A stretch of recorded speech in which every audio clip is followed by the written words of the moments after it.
जों दिनै बे समावहाय रायखांनांगोन जे बर' थुनलाइ आफादनि मोनसे समनि गोबां बोसोर गाहाय नेहाथारि आरो बिनि उनाव बिथाङा बर' थुनलाइ आफादनि लेङाइ आफादगिरि मानिजाथाव जोंनि सोरबां सुबुं मुंख्लं बिहुराम बर' सारनि अनजालि बिसि ललिता बर' बिथाङा मैया गुवाहाटीनि मोनसे हस्पिटालाव रुंसारि जाबाय आरो बे रुंसारि जानाया थारैनो जोंखौ गोबां दुखु होदों मानोना जों बयबो मिथिगौ जे बर' हारियाव बा बर' थुनलाइ आफादनि बेलायाव बर' हारिखौ बै समाव मोनसे हारि हिसाबै दानायनि बेलायाव जोंनि सोरबां सुबुं मुंख्लं बिहुराम बर' सारनि बिहोमाया गोबां दङ। बिथांनि जि मावनाय बिथांनि जि हारिखौ दानायनि जि मोनसे सिमां लादोंमोन बिथाङा बेखौ जोङो बुंनानै फोजोबनो हाया। दिनै बिथांनिनो आंगो अनजालि बिसि ललिता बर' बिथाङा 79 बोसोर बैसोआव रुंसारि जालांबाय।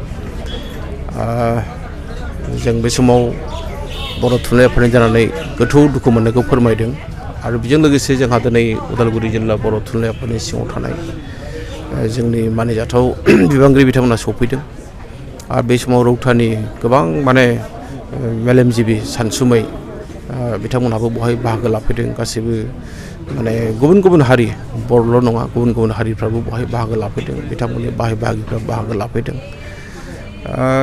मेडामा जथेस्थ' बर' थुनलाइ आफादखौ जोबोद अनोमोन, बिथाङा मोजां मोनोमोन आरो आं मोनसे बाथ्राखौ नुदों जे आं बिथांजों जि समनिफ्राय सोमोन्दोआव फैदों मेडामनि गोसो गोरबोआव बिहुराम बर' सारखौ अबथिरा खोमानाया मोनसे दावदाब जानानै थालांदों। बे बाथ्राखौ जों बुंनो हायो। आं बेखौ नुबोदों। जेब्लानो जों रायलायो बिथाङा बिहुराम बर' सारनि जि बिहोमा बेखौ बिथाङा जोंनि सिगाङाव बुंनानै खोन्थायोमोन, दुखु खालामोमोन। दा जिखियानो जाया मानो बिथांखौ मेडामखौ इसोरा लांबाय।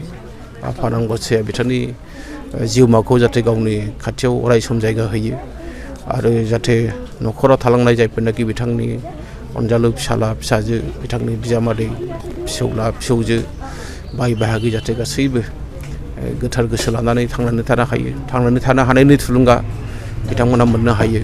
बेखौ जोङो इसोरनि खाथियाव आरज गाबदों आरो जोङो बर' थुनलाइ आफाद हिसाबै मिरुनि जानानै आरो लोगोसे जिल्लानि जानानै जोंनि गोथौ दुखु मोननायखौ जों फोरमायदों आरो न'खरनोबो जों दुखुखौ फोरमायदों।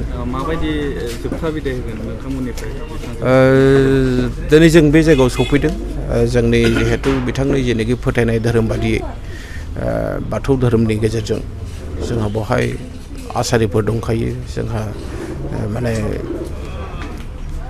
बाथौ धोरोमनि जायफोरनाखि धोरोमनि सिबियारिफोरनि गेजेरजों बेखौ बिदाय होगोन आरो जोङो सरासनस्रा भाबै सासे रुंसारि जानाय सुबुंखौ जेरैबायदि बिदाय होयो थिग बेबायदिनो जोंबो जिल्ला थुनलाइ आफाद बा मिरु थुनलाइ आफादनिफ्राय जों आर'नाइ होनानै जों बिबार बावनानै जों बिथांखौ जों बिदाय होगोन आरो बेखौनो आं बुंगोन बे समावहाय जाहाथे बिथांनि जिउमाया जाहाथे आफा आनान गसाइनि सेराव अरायसम आरो गोजोनै थानो हायो, बेखिनिखौ आरज गाबबाय।